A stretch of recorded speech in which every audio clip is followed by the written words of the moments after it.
Today I'm going to be whipping up a batch of homemade banana bread. This recipe is so good and so easy, so come along and I'll show you how to make it.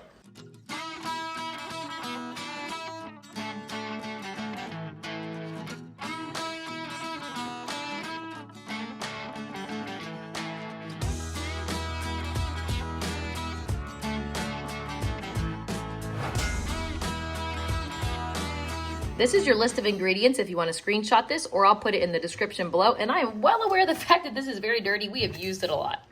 So here's the list of ingredients that you'll need. Butter, brown sugar, egg, bananas, flour, baking powder, baking soda, salt, vanilla, and chocolate chips. The chocolate chips are optional. You can put those in or you can omit them, and nuts are also optional. And for the bananas, if you're looking at them and thinking, oh my gosh, those things are rotten, they are not. I buy these when they're really ripe at the grocery store and cheap. I usually get a bundle for like 10 cents, and then I stick them in the freezer. And then when you pull them out, they're black and they're really mushy. And this is the perfect consistency because they're really easy to mush up and work with, and they're really sweet. But I promise they are not rotten.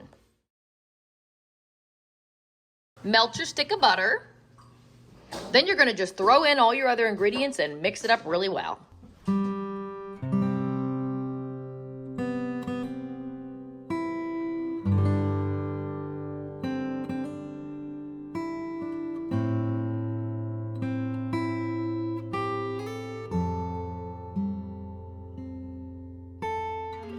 Okay, so we just got it mixed and you can see how thick it is. That's what you're looking for. But if you put in extra bananas and it's a little bit thinner, that's fine. It's just gonna take longer to cook. Now you're gonna add in your chocolate chips and nuts and any other ingredients that you want to, and you'll fold it in with your spatula. Sorry for the background noise. I got a bunch of little helpers in the kitchen with me tonight with my 3 kids. Anyway, now you're just gonna put it into your buttered loaf pan and then you're gonna bake it in the oven. Now you're gonna bake it at 350 for 60 to 80 minutes. You'll know it's done when you stick a fork in. If you pull it out and it comes out clean, it's finished and you're good to go. And it's done. It looks beautiful. Honestly, this recipe is so easy. It's really hard to mess it up.